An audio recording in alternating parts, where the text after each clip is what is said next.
The stars above Earth were silent, beautiful, peaceful, but peace was not real anymore. It was just the quiet before a storm. For many years, Earth had stayed away from galactic wars. It did not send armies. It did not send threats. It only watched. Other species of the galaxy, over 300 of them, thought Earth was weak. They called humans the Watchers, the peaceful ones, the late bloomers. Some laughed, some ignored. Some attacked, but Earth did not respond. It stayed silent. It showed restraint. That restraint was now over. It started with a meeting. Not in space, but deep under the surface of Earth, inside a secret chamber called the Core Vault. Inside the vault were 7 people leaders, scientists, generals. In front of them was a glowing red button. No one had ever touched it. General Rika stood up. She was old now. She had fought in Earth's secret wars long ago. Her voice was calm, but cold. They took our people. Again, Colony Epsilon 3 is gone. 7,000 lives, no survivors, no warning. The room stayed silent. A scientist spoke next. His name was Kieran Vile. Thin, pale, with tired eyes. The alien race called the Zorathian claimed responsibility. They said it was population. Control. Rage filled the room, but no one yelled. Not here. Not today. General Rika placed her hand on the red button. This was our last line, we told them. One more step, and we answer. She looked at the others. Are we agreed? One by one, each person nodded. Then she pressed the button. Far above, in Earth's orbit, alarms began to ring inside a massive hidden station known only as Project Iron Sky. Inside it, engines warmed up. Lights turned red. Systems that had slept for 200 years now woke up. A single message was broadcast. From Earth, translated into every known alien language. To the Galactic Council, to all governments, to all species. We tried peace, we showed patience, now we show war. The galaxy did not believe it at first. But then, something happened. A ship left Earth's orbit. It was not fast. It was not trying to hide. It was big. Too big, over 400 kilometers long. It looked like a floating continent in space. Black metal, sharp edges, no flags, no symbols. Just one word carved into its side: retribution. Inside the ship, everything was silent. No radio signals, no messages, no broadcast. And then, just as it entered deep space, the ship vanished, across the galaxy. People laughed. The humans are trying to scare us, said one alien leader. That ship is probably a bluff, a toy. Their threat is empty, said another. Humans are too emotional to fight real war. But deep down, many remembered Earth's history, how it survived nuclear wars, how it rebuilt from ashes, how it grew strong in silence. Some began to worry. Far from Earth, on a mining colony named Talzar 9, an alien warlord named Galactic sat on a throne of bones. He had ruled this sector for 60 years. He had killed many humans before. He feared nothing. Galactic held a glass of blood wine and laughed at the human message. They send one ship? One message? What fools! His soldiers joined in laughter. Then the sky turned black. No one saw the ship arrive. There was no warning, no explosion. Just a shadow covering the colony. Galactic stood up. Something felt wrong, very wrong. A sound began. A low, humming noise that grew louder and louder until it shook bones. Then a voice. It spoke in perfect alien language, cold, robotic. This is not revenge. This is the cost of your arrogance. This is retribution. A bright light filled the sky. Then everything turned white. 3 minutes later, the colony of Talzar 9 no longer existed. Not destroyed. Erased. No buildings, no bodies, no smoke, only glass. Smooth, lifeless glass where a city once stood, surrounding. Colonies picked up the radiation. They scanned for survivors. None. Only one strange signal remained playing on a loop. First warning complete. Next will not be so kind. The news reached the Galactic Council in under 1 hour. Panic broke out. Council members screamed, shouted, accused each other. Some called Earth a terrorist world. Some begged to open peace talks. But the humans said nothing. Not one message. In the secret council chamber, high above the planet Zenith Prime, the alien leaders gathered. There were 31 members, each representing one of the core species. They watched the replay of the attack. They analyzed the ship. They studied the energy signature. Nothing matched. No known weapon could do that. The leader of the council, an old creature named Loratel, looked at the others. We kept them isolated for centuries. Told them to stay quiet, not to interfere. A young warrior shouted, "We did what we had to. Humanity was dangerous. Their emotions, their chaos. They don't belong in the stars." Loratel stared at the screen. "We feared their chaos, but we never feared their patience. That was our mistake." Back on Earth, inside a mountain base, General Rika stood alone in front of a map. Red dots blinked across it, target markers. Everyone was an alien base that had harmed humans in the past 300 years. Next to each red dot was a timer. Some were counting down. A voice spoke behind her. It was AI Unit Delta 9, a human-built intelligence made for war planning. "Shall I activate fleet protocols 2 through 7? Rika nodded slowly. "Yes. Begin silent launch. No signals. No broadcasts. No mercy," the eye responded. "Understood. Operation. Final warning has begun." 1 week passed. 7 more colonies disappeared. No survivors. No battles. The human fleet struck fast, hard, and vanished. The galaxy shook with fear. The media tried to hide the truth, but leaked footage showed glimpses. Human ships that turned invisible. Weapons that bent light. Soldiers that walked through walls. One alien soldier, a survivor, was found. His mind was broken. He repeated the same phrase again and again. "They don't fight to win. They fight to teach." Earth's silence made it worse. There were no demands. No meetings. No ransom. Just strikes. Targeted. Cold. Final. A rebel alien group named the Kordathi sent a message to Earth. They offered alliance, said they respected humans, asked to join their side. No reply came. Instead, the Kordathi's enemies were erased in one night. Then the Kordathi received one small file. It showed a video of Earth cities, bright, alive, peaceful. Then the words, "You don't join us. You become like us." Meanwhile, deep in space, the original ship, the Retribution, arrived at its next target. This time, it didn't attack. It just hovered above the alien capital Vether Prime. Billions of aliens looked up and froze in fear. The ship did nothing. For 3 days, it simply waited. Then, just as suddenly, it left. On the ground, carved into the surface of the moon above, were 3 words: "You are next." In the council, arguments turned to fear. One member cried, "Why didn't we just leave them alone? They only attacked when we pushed." Another screamed, "They were building all this while saying nothing. We gave them no reason." Loratel stood up, his voice quiet but deadly serious. "We told ourselves that humans were too emotional, too wild, but in truth, they were too calm, and calm people, when broken, become storms." Back on Earth, the next stage was ready. Over 400 human ships now stood ready in deep space.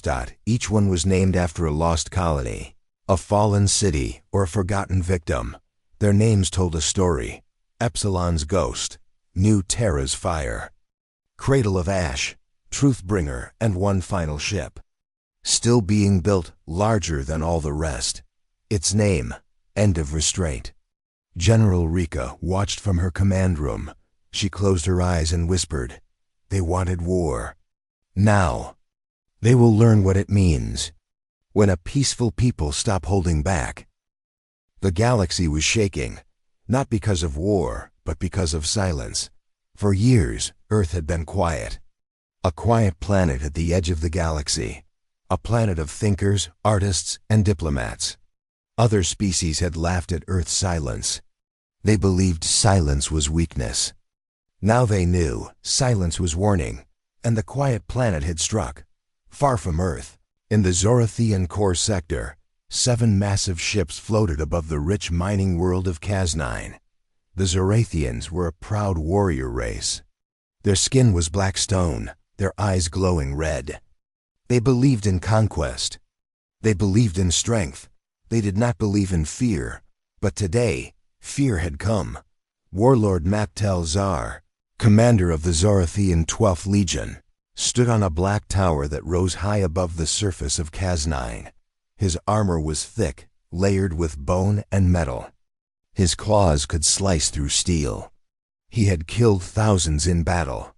He had burned 10 colonies in his rise to power. He watched the skies. "The humans will not dare come here," he growled. Behind him, his second-in-command shifted nervously. "They've erased 7 of our outer posts, Warlord. And Talzar 9, it's just gone. Not even dust remains." Zar laughed. "Fear makes you weak. They are one planet. We are an empire." But then, the sky changed. It was small at first. A flicker, a shimmer in the upper atmosphere. Then, a sound. A deep hum that shook the bones. The air grew heavy. The light turned red. And the stars vanished. Above Cas9. Something appeared. It wasn't a ship. It was a shadow, long, wide, endless. A shape darker than space itself. One of the Zorathian soldiers screamed, "It's the Retribution." The massive human ship Retribution hovered in silence. No weapons fired. No message was sent. It simply waited. Zar stared at it, confused, angry. What do they want? Why do they just wait? Suddenly the sky cracked. A second ship appeared beside the Retribution, then a third, then 10 more. All different, all human. All armed. The sky was now filled with Earth's war fleet. Inside the Earth fleet, General Rika stood aboard Epsilon's Ghost. Her eyes were sharp, her hands steady. She watched the Zorathian defenses through the glass window. "They're waiting for us to talk," said her AI assistant. Delta-9.RI, shook her head. "We already talked, for 200 years. They didn't listen." "Do we fire, General?" "No," she said softly. "Let them choose." Back on the ground, panic spread through KAZZ-9. Citizens ran. Soldiers grabbed weapons. Children screamed. Warlord Zar paced the tower, confused, furious. "Send a message. Tell them we are not afraid." A communication signal was sent up to the human fleet. "This is Warlord Zar. This is Zorathian land. You will leave or we will open fire." No reply came. The ship stayed still. 10 minutes passed, then 20. Then one of the ships moved, not toward the surface, but toward the sun. The ship, named Cradle of Ash, aimed its weapons at the local sun of the Cas system. A strange light appeared, purple, cold, silent. Then the light fired. Not at the planet, not at the people. At the sun. The star shook, flames danced, unnaturally. Then it dimmed. Not dead, but wounded, like a beast hit in the heart. The planet began to cool. Just slightly, just enough. Zar stared in horror. They attacked the sun? Why? His science officers screamed. The energy levels dropped. "The sun's core is unstable. If they fire again." Zar growled. "No, no more. We surrender." A signal was sent to Earth's fleet. A plea, a promise, a surrender. And then, silence again.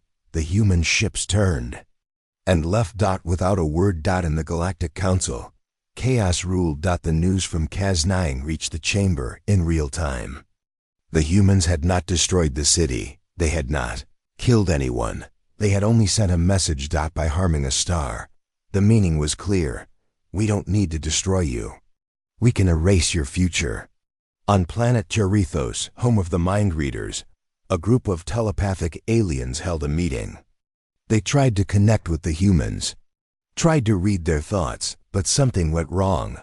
One of them screamed and collapsed. Another fell into a coma. A third died on the spot. They had touched a human, mind built for war, and it had broken them. Across the galaxy, species that once ruled now trembled. The Vakari, a race of advanced spies, tried to sneak into Earth's systems. Their cloaked ships entered the edge of the solar system, one by one. Their ships vanished. No explosions, no distress signals. Just silence. Later, a satellite on Mars broadcast a video. It showed the Vakari fleet. Frozen in time. Literally, time around their ships had stopped. Their captains still had their eyes open, mouths mid-scream. They were alive, but trapped. Forever. At the bottom of the video, 2 words flashed: warning delivered.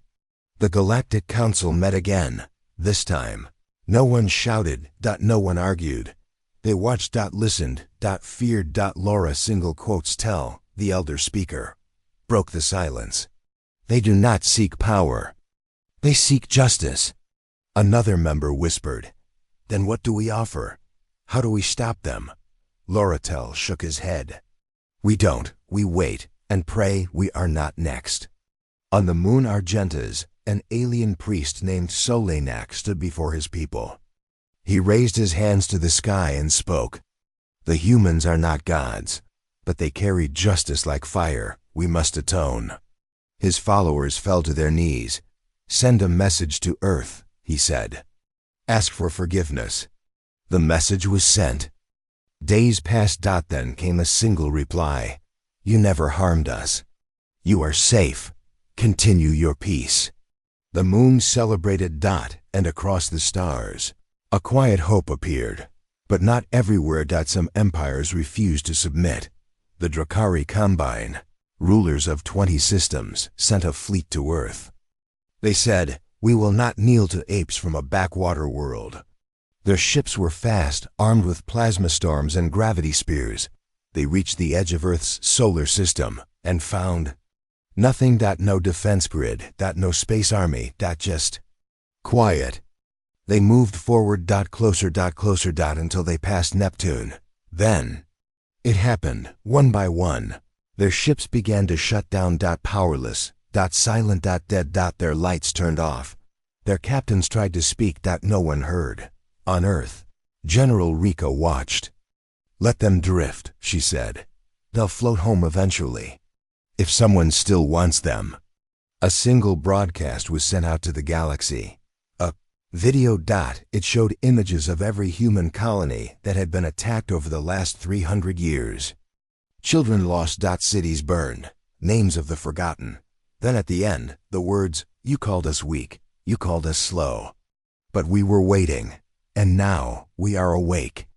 In a hidden lab on Earth, scientists watched something grow, a new ship. One unlike any other. It was not made of metal, but of living matter. It pulsed like a heart, moved like skin. Inside it, minds were connected, soldiers linked by thought. Its name was Unity's Edge. It would not fire weapons. It would make others fire upon themselves. It was war. Through mind. Meanwhile, on the edge of the galaxy, a distant signal was picked up. A lost species, once thought extinct, had returned. They were ancient. They had ruled before the Council existed. They had watched Earth from the shadows. And now they spoke. A voice echoed across the stars. The humans have begun their rise. The balance is broken. Prepare the old weapons. The final war is near. Back on Earth, General Rika received the signal. She read the translation and smiled. Let them come. The quiet planet is done whispering. She turned to her command team. Activate the Limit Breaker Protocol. No more waiting, no more warnings. Let the stars learn. What happens when humanity strikes back? The stars had become quiet again, but it was not the silence of peace. It was fear. World after world had. Watch the humans strike and then vanish. Cities erased. Suns dimmed. Armies stopped in their tracks. But Earth never made demands. No orders. No rulers. No empire. Just a message repeated in quiet places. We remember everything. And the galaxy finally began to ask the question no one had dared before. Why did humanity wait so long?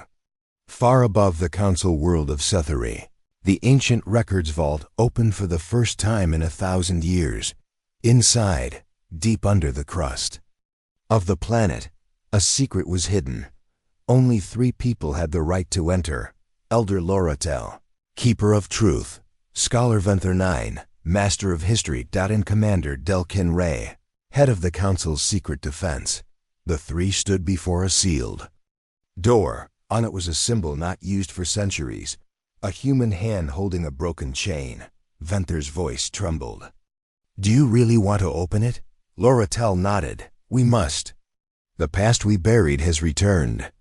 The door opened. Inside was a single file, marked in over 100 languages. It was titled, The Earth Agreement, Year 2749 Galactic Time Long. Ago, nearly 400 years before the Galactic Council had first discovered Earth. Back then, humans were still growing. Their technology was not equal to the stars. They had just begun to travel beyond their solar system, but what the Council found was terrifying. Earth was a planet of survivors. They had faced nuclear wars, global plagues, and mass extinctions, and yet, they lived. No species had risen so fast. None had learned so quickly. The Council made a decision: contain them. A secret meeting was held. Only the oldest, strongest races were present. They decided Earth would not be destroyed. That would be too dangerous, too obvious. Instead, a deal was made. Earth would be allowed to join the galaxy, but under rules, strict rules. No mass fleets, no AI soldiers, no spreading human DNA, no off-world weapon building, no revenge for lost colonies, no use of Earth's unstable emotional methods. In return, the Council would protect them. They would be left alone. A peace treaty was signed. And Earth agreed. But one line was added by the humans, short and clear. If you harm our kind beyond the line, this agreement is void. For a while it worked. Earth sent scientists, doctors, teachers. It explored peacefully. It learned the languages of 200 species. It helped cure diseases. It gave food to starving colonies. And the Council grew comfortable again. But then, small things started happening. A mining base was attacked. The Council said it was an accident. A trade ship was raided. No one was punished. A small human colony was bombed. 500 dead. No trial. And then the worst: Epsilon 3. Over 7,000 humans killed, burned, wiped out. And the Council said nothing. The line had been crossed. The pact was broken. But Earth did not send a message of war. Instead, it simply disappeared. No trade. No diplomats. No signals. For 50 years, Earth was silent. The Council believed Earth had finally accepted its weakness. But Earth had not gone quiet to surrender. It had gone quiet to prepare. In a massive ship orbiting the dead world of Vornek, a hidden human commander, Captain Alice Marin, watched the stars. Her ship, the Shadow Bloom, had no weapons. Instead, it carried something far worse: knowledge. Thousands of files, maps, and scans of alien technology, stolen quietly over the years, analyzed, improved, transformed. Are we ready? She asked her crew. A young technician answered, Yes, Captain. All systems tested. The I-cores are linked. The clones are stable, neural command ready. What about Project Echo? The tech smiled nervously. The enemy thinks with ships. We now think with time. Captain Marin nodded. Send the signal to Earth. Phase 2 is complete. Deep under the Atlantic Ocean, in a hidden city named Haven Core, a human command council met. Not in person. They met through thought. connected through a mind-link network powered by quantum AI. General Rika was there. So was Captain Marin and other scientists, engineers, war planners, time analysts. The human leader, Director Orion Vale, opened the meeting. He spoke not with voice, but through shared vision, words appearing in the minds of all present. They broke the pact. The old rules are ashes. Earth was never afraid. We were careful. We were waiting for their final mistake. Now we act without chains. Across the stars, hidden Earth fleets began to move. Ships unlike anything seen before. Some were small and fast, able to vanish from sensors. Some were living, grown, not built. Some carried AI minds older than the Council itself. And some were not really in space at all. These ships moved through folded time, entering and leaving reality at will. In the Council chambers, Loratel stood before the members. He held the treaty file in his hand. We broke the pact. They are not wrong. They warned us. We ignored them. We feared their emotions. But we should have feared their memory. A soldier commander from the Trinix Empire slammed the table. They attack without warning. They destroy whole systems. Loratel looked him in the eye. No, they punish. There's a difference. The chamber went silent. On planet Zeranak, a fortress world of the powerful Drathuri lords, an invasion was being planned. They believed Earth could still be crushed.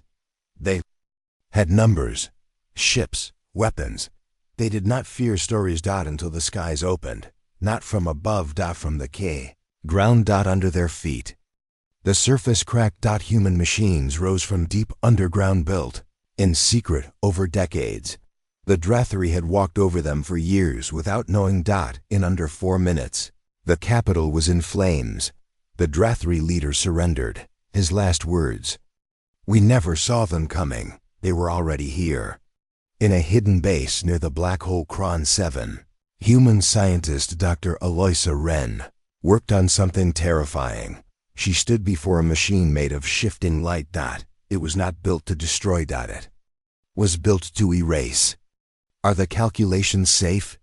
she asked. Her assistant replied, "We've tested with asteroids. The code dissolves them completely. No mass, no trace. And planets?" The assistant paused. "One test. On an uninhabited moon.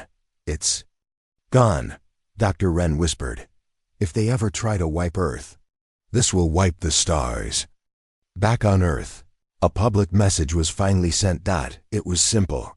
A video. It showed the words of the old treaty. Then images of every human colony attacked. Then a message spoken in every language. This is not a war for land. Not a war for power. This is a correction. The galaxy forgot what restraint truly means. We remember. In the ruins of the alien world Jorax, a council envoy landed. They came with a peace message, but what they found was a city turned into glass. No craters. No ash. Just smooth, perfect silence. And a statue in the center. A human child holding a broken star. At the base, one line: "You broke the pact. Now we break the silence." On a distant planet, in a forgotten temple, an ancient AI woke up. It was not human. It was older. It had watched the galaxy for 1,000,000 years. It looked at Earth. It scanned the fleets. It scanned the minds. And it whispered to itself, "The humans have become what we feared. Not monsters, not machines, balance." Back in Haven Core, Director Orion stood before the Earth High Command. "We will not destroy the galaxy," he said. "We will fix it. One empire at a time."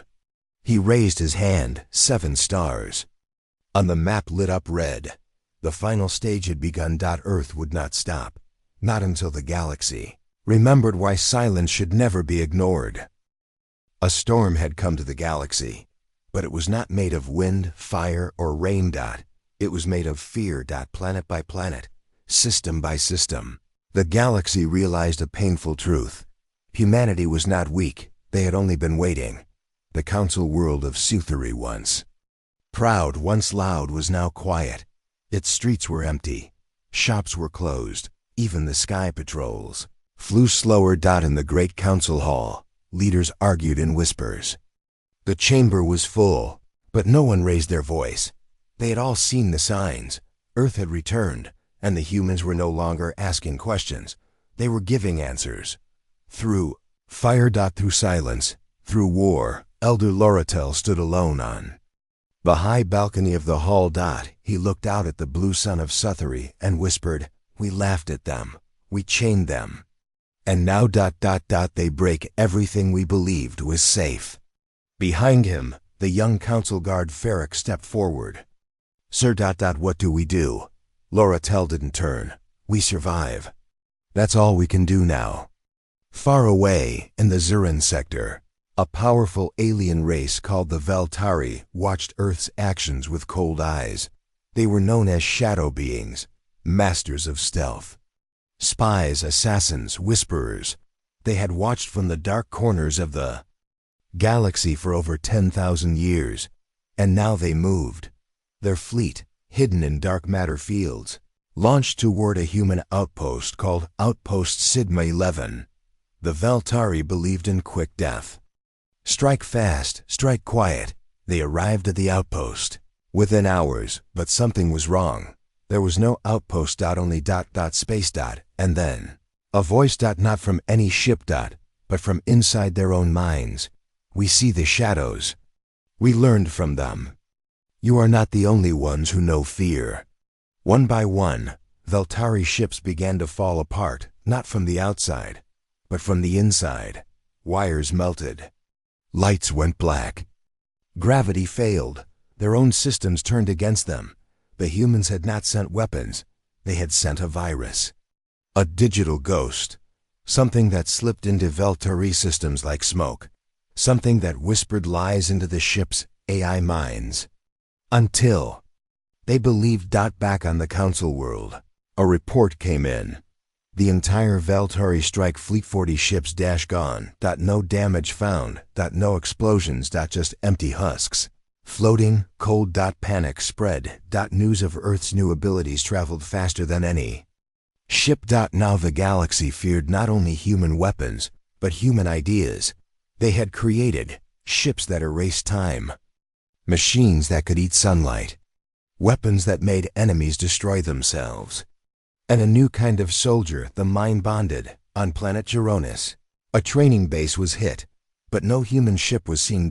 Instead, 50 elite alien soldiers woke up in the middle of the night. Screaming. Their minds filled with strange images.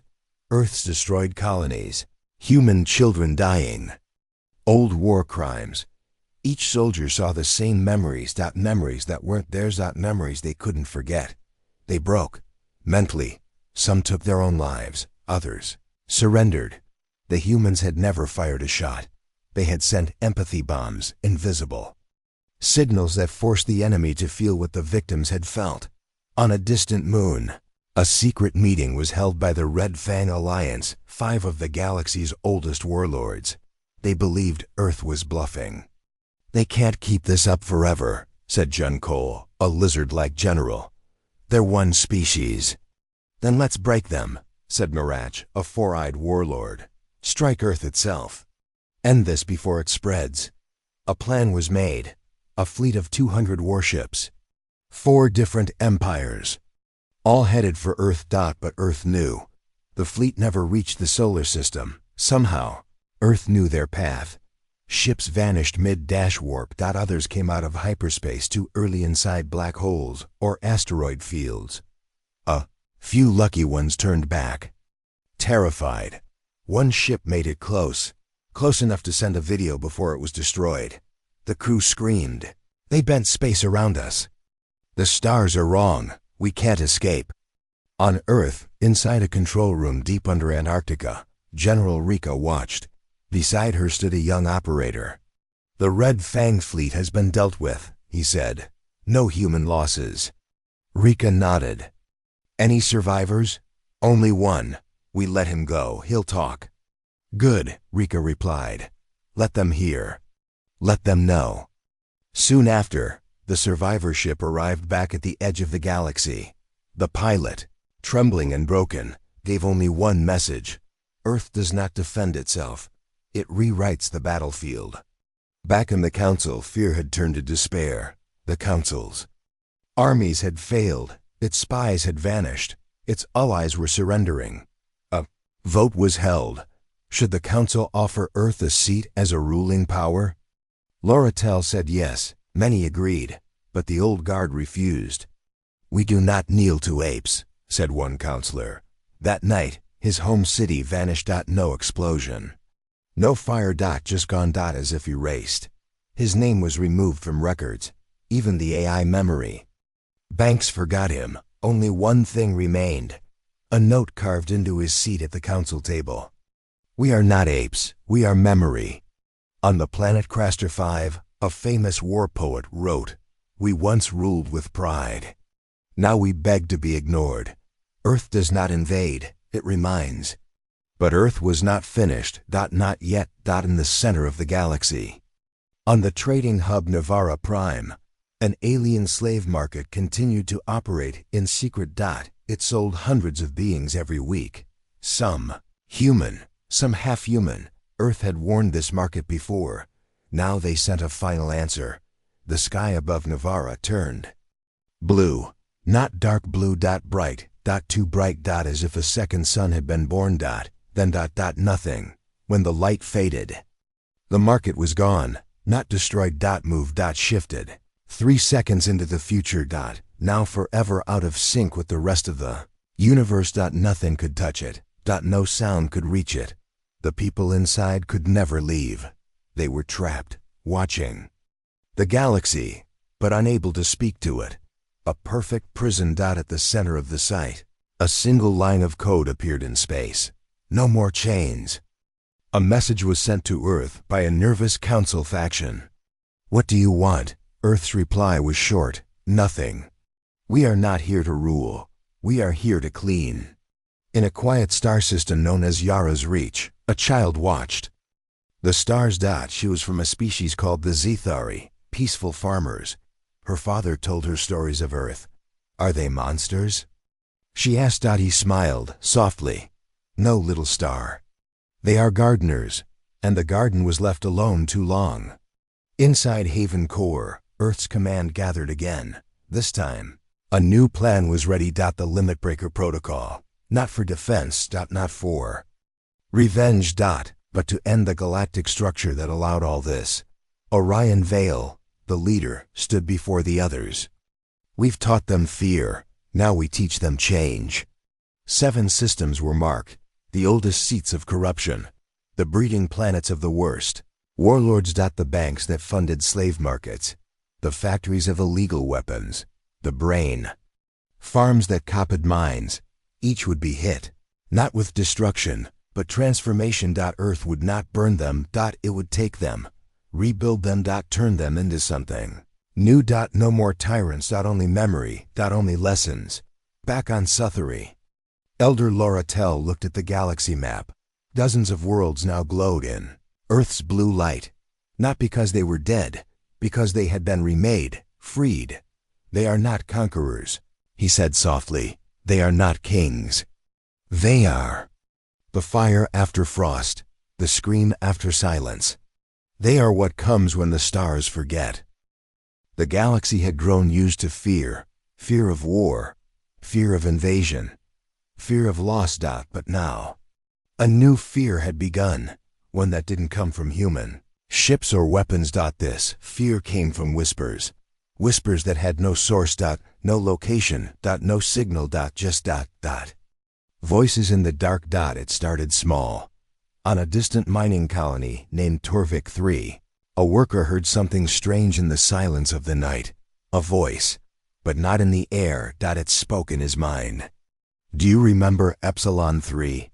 The worker had never heard that name before, but suddenly, he saw it. A memory not his own. A burning colony, children screaming, human banners torn down. He fell to the ground, crying. 3 days later, similar voices were reported on 6 other planets. Then 20, then 200. Different races, different worlds. All heard the same things: names of forgotten human colonies, images of Earth's suffering, questions with no answers. Some went mad. Some broke down in guilt. Some tried to destroy themselves. The whispers didn't stop them. They just watched. The council named it the Memory Storm. They thought it was a new human weapon, but Earth denied it. They said nothing had been deployed. No machines. No fleets. No messages. And yet, the voices continued. On Earth, inside Haven Core, General Rika stood in front of a large black wall covered in glowing blue lights. Each light was a planet. Each flicker was a voice report. "Why is this happening?" she asked. Her lead scientist, Dr. Eloisa Wren, gave a careful answer. "We believe it's not coming from us, General." "Then from where?" Dr. Wren took a breath. "From them." "Who?" "The ones watching. The ones we never knew existed."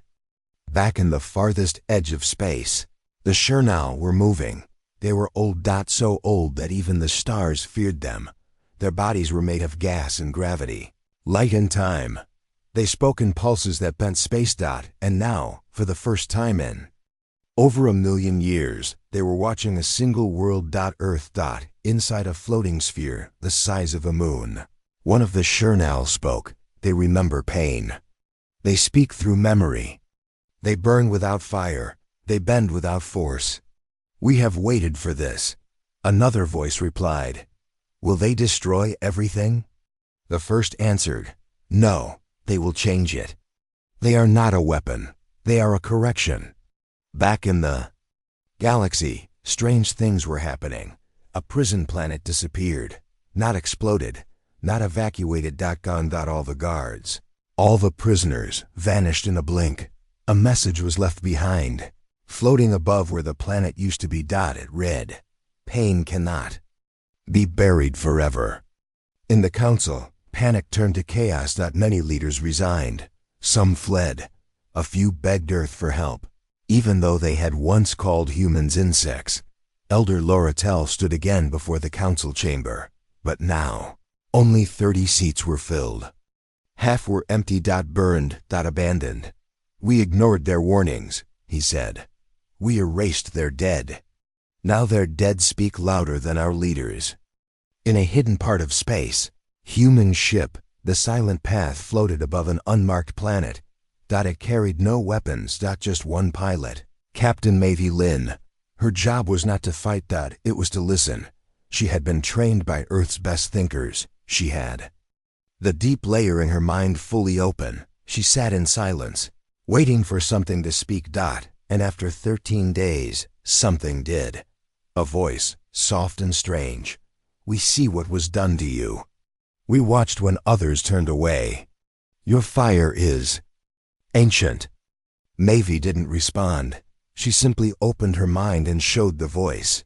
Everything. Epsilon dash 3. Burning skies, crying children, dead fathers, empty homes. For a moment, the stars themselves seemed to dim. And then the voice whispered, "We will help you be seen." Across the galaxy, monuments began to rise. Not built by humans, not by any known empire, but by someone else. Strange towers of glass and crystal. Each one in the shape of a human face, each one facing the stars.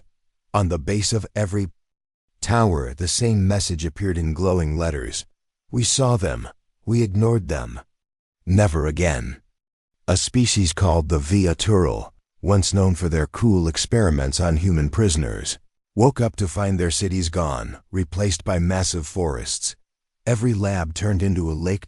Every cage into a garden. No deaths. Just transformation. As if the planet had been rewritten. And then a strange scent filled the air. Not poison. Not gas, but the smell of burning paper. Every Tural dropped to the ground. Not in pain. In memory. They all saw the same image books burning in old Earth libraries. Lost knowledge, lost voices, on Earth. Director Orion Vale walked through the halls of Unity Base. He held an old book, burnt pages. A lost record from a destroyed colony. He whispered to himself, "They thought we were primitive. But primitive is just a word used by those who forget. We didn't forget. In the skies above Suthery, the largest human ship yet was seen. It was not armed. It carried no name, just a large screen on its side. It played one video. Over and over, scenes from Earth history. Not war, but music. Poetry. A child smiling, a blind man teaching, a mother saving strangers during a flood, and the last words. On the screen, we had hearts before we had weapons. Back on the Chernail vessel, the oldest of them all gave his final vision. They are not the storm. They are the silence before it, and the voice after. Let them move forward. Let the stars learn what listening truly means.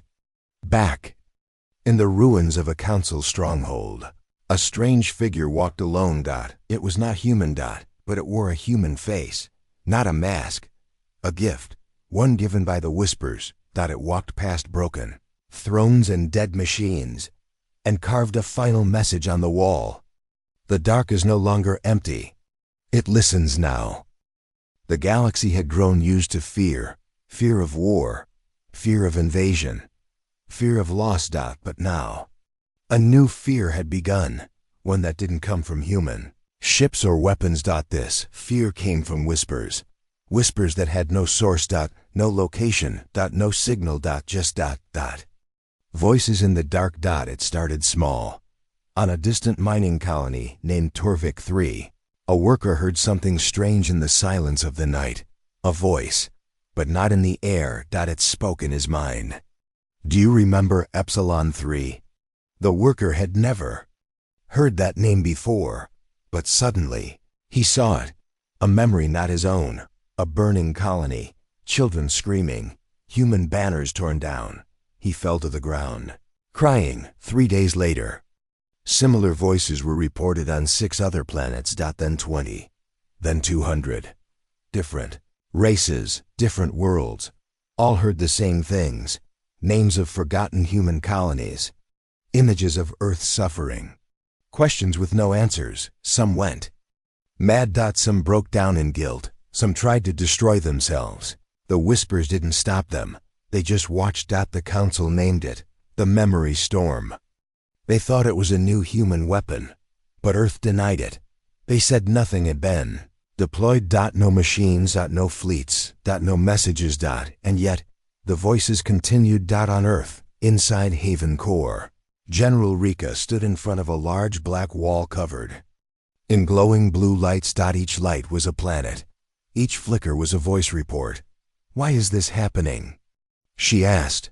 Her lead scientist, Dr. Eloisa Wren, gave a careful answer. We believe it's not coming from us, General. Then from where? Dr. Wren took a breath. From them. Who? The ones watching. The ones we never knew existed.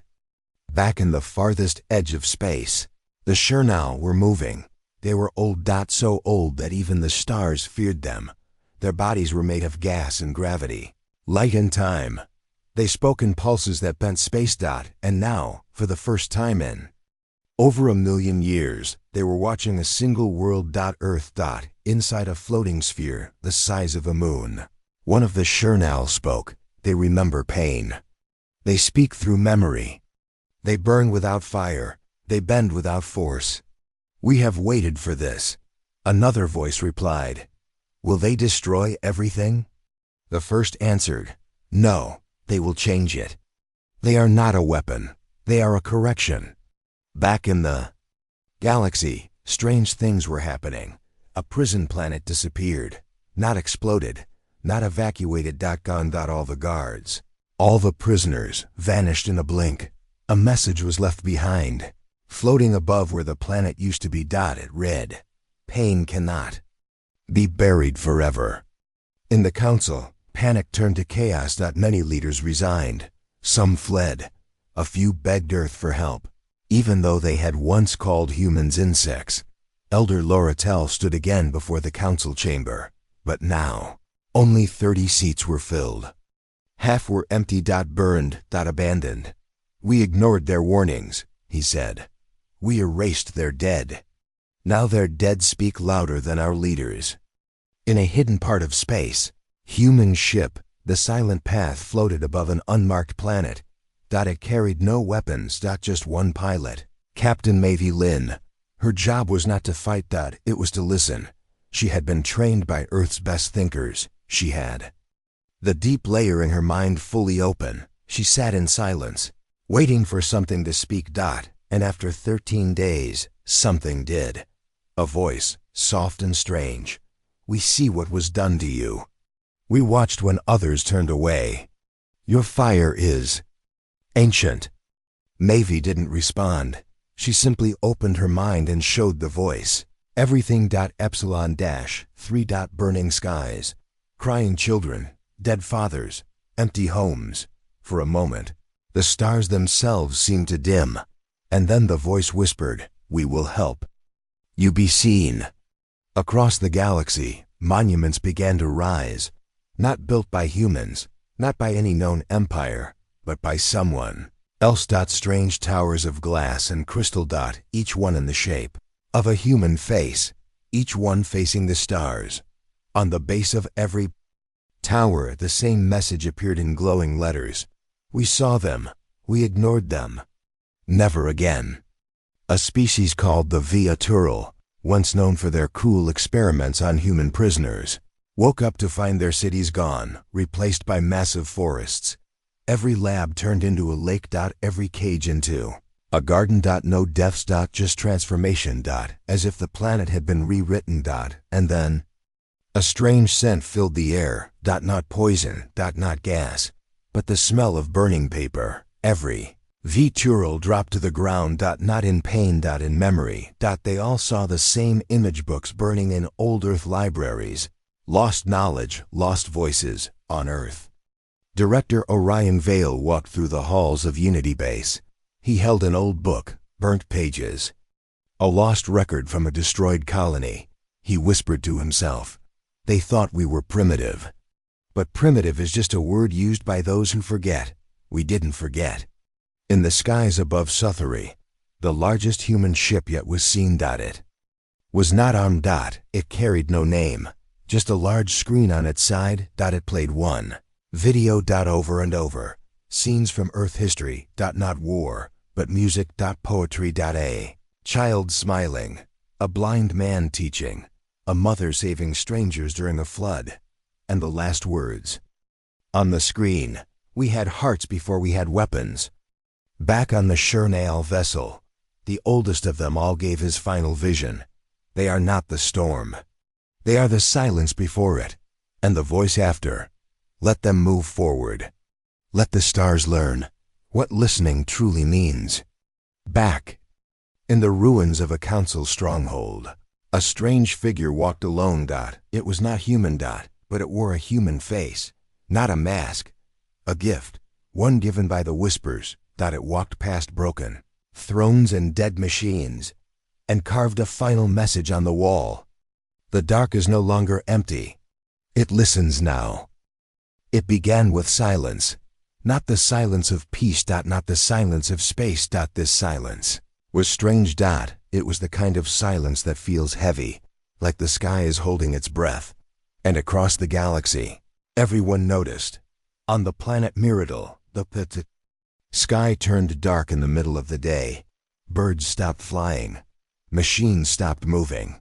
The people looked up. Above them, thousands of small glowing objects floated. Not ships. Not weapons. Just shapes.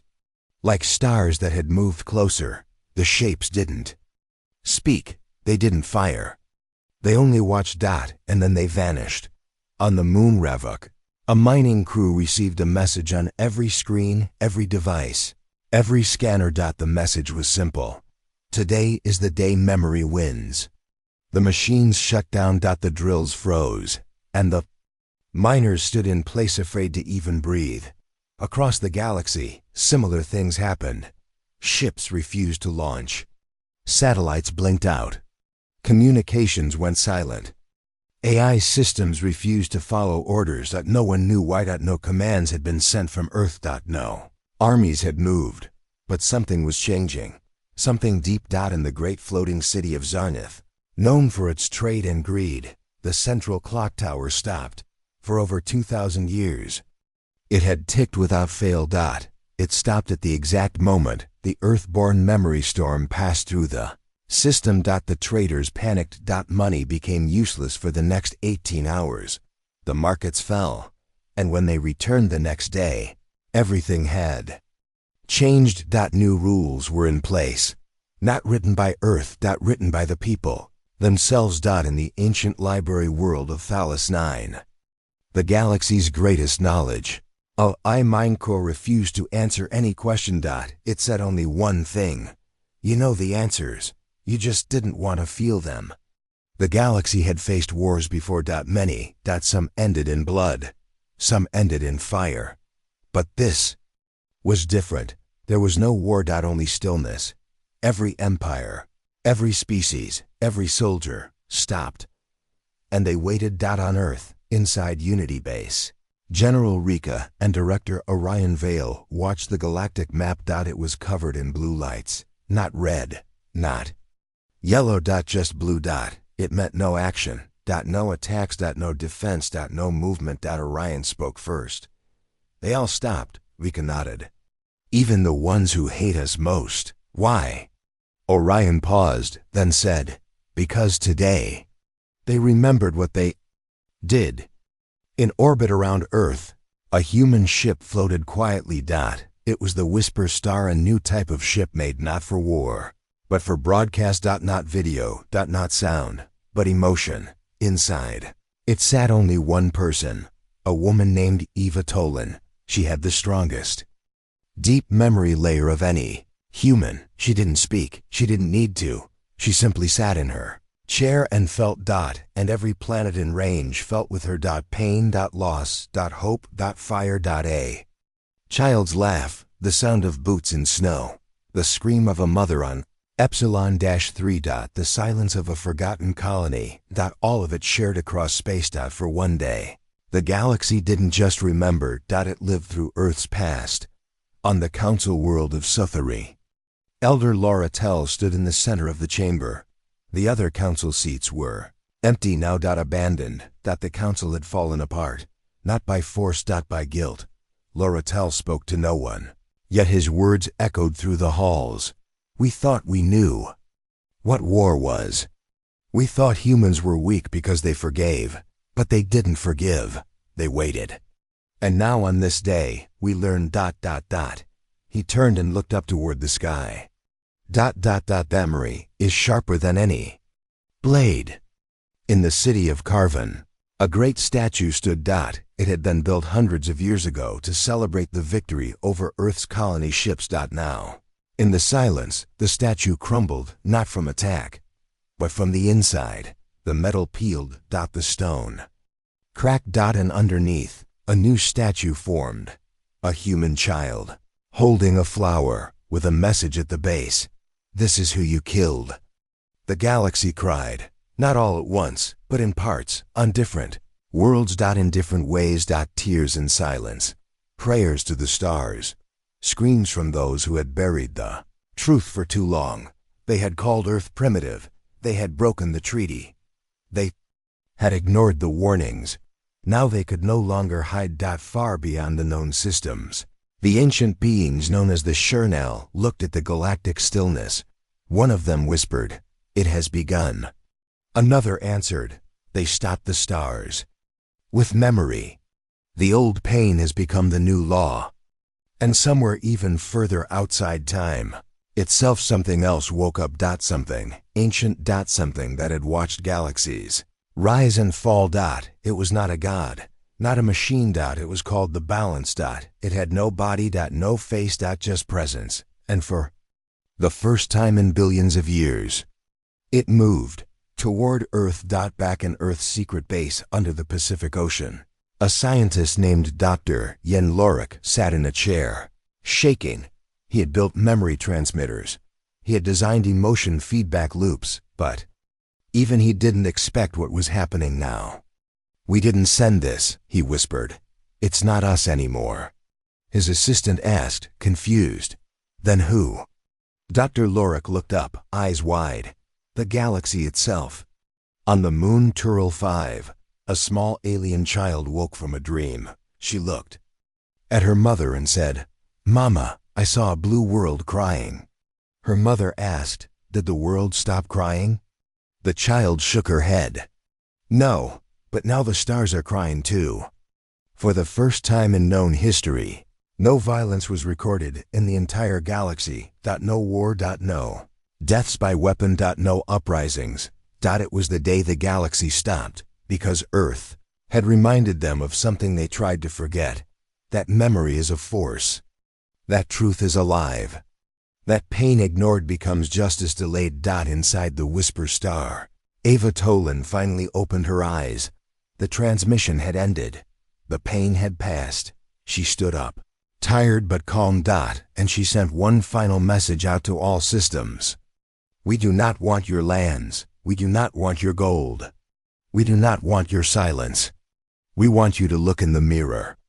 Back on Earth, Director Orion Vale sat at the edge of a quiet lake. No screens. No meetings. Just sky. A young officer came running.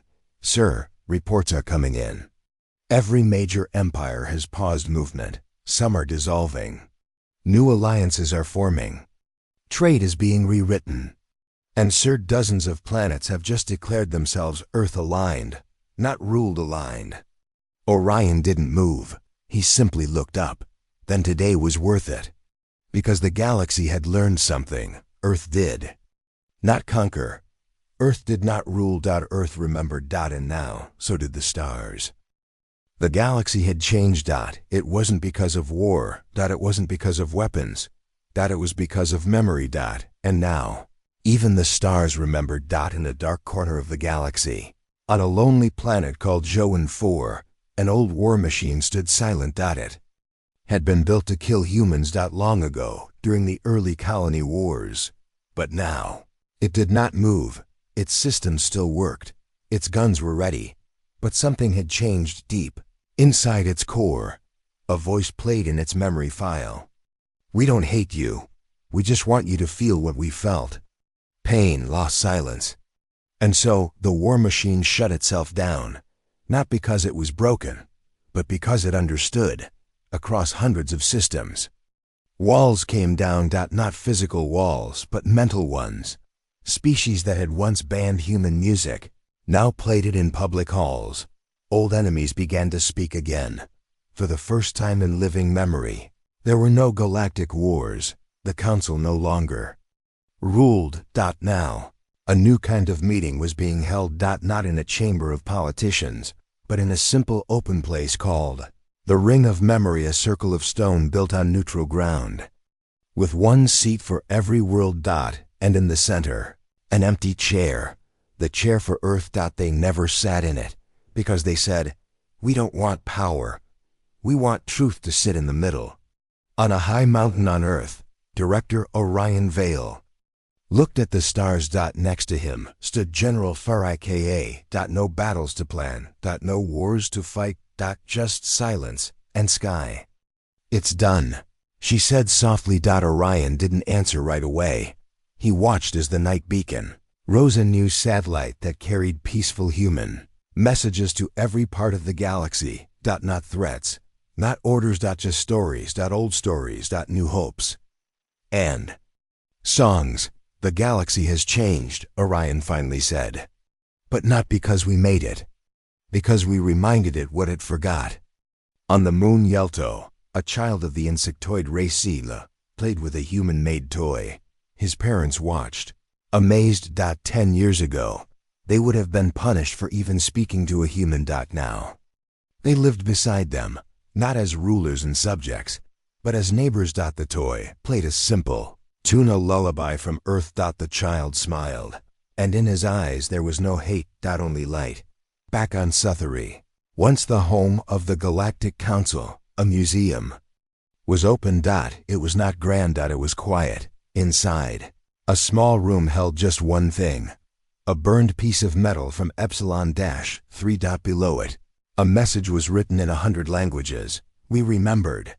And because we did, we changed. Every visitor was asked to sit in silence. For 30 seconds, some cried, Some held hands, some just closed their eyes, but every single one left feeling different. In the farthest known system, a new species had been discovered, the Tolari beings of light and dust. They had no eyes, no mouths, but they felt emotions, and they had seen what Earth had done. One of their elders appeared before a human envoy, not with words, but with feeling. Joy. Gratitude. Respect. And one deep, powerful message. Lit the dark. Now others will walk. Humanity had not taken the galaxy. They had not ruled it, but they had become its mirror. And in that mirror, every race saw their past and their future. The whispers continued, but now they were not frightening. They were soft. Gentle. They came as dreams. As music in the wind. As strange lights dancing in deep space. And every time, the message was the same. We are still here. We remember. At Unity Base, the memory rooms were open to the public. People, human and alien, came to sit in shared memory chambers. They could feel Earth's past, and humans could feel theirs. One alien leader came out of the chamber with tears in his eyes. You mourned in silence, he said. We laughed. And still, you gave us peace. You are not primitive. You are patient. A poet from the wind world of Nihilus wrote a line that became known across the stars. The ape that remembered pain taught the stars to feel again. But not all was peaceful. From the unknown region, a strange signal arrived. Cold. Lifeless. A voice without emotion. We are coming. It was not from Earth. It was not from any known empire. It was something older. Darker. That had been sleeping beyond time. It called itself the Cleanser. It did not care about memory. Only order. Only control. In Unity Command, General Rika looked at the signal. Is it war? Dr. Eloisa Wren, now head of Deep Memory Defense, nodded slowly. It's worse. It's a machine that doesn't feel. It doesn't remember. It deletes. The room fell silent. Orion Vale entered, calm as always. Then we will remind it. Not with fire, but with memory. So the stars prepared again, not with armies, but with unity. Species once divided stood side by side. Not because Earth asked them, but because Earth had shown them how. And when the Cleanser's first probe entered the edge of the galaxy, it saw something unexpected. A wall of light, made not of shields or weapons, but of shared history. A network of memory satellites. Broadcasting truth. Broadcasting human pain. Broadcasting hope. And when the probe touched that light, it froze. Not broken. Not blocked. Just confused. Because it had no code for emotion. No answer for forgiveness. No function for tears. It shut down. And drifted. Back on Earth. Eva Tolan, now a symbol of the MindNet generation, sat beside a garden with her daughter.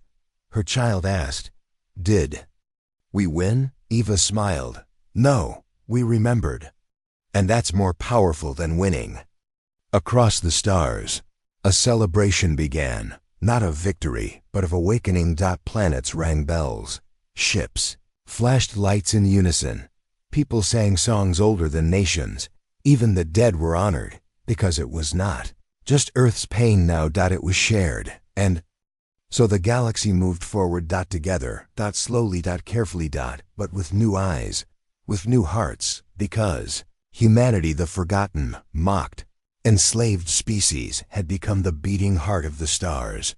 Not by force, but by never forgetting who they were. At the very edge of the galaxy, a human probe drifted past a dying star. On its side was a message, carved in many languages. The last words of the story. We came in silence. We suffered in silence. We rose in silence. And in silence, the stars began to listen. The end.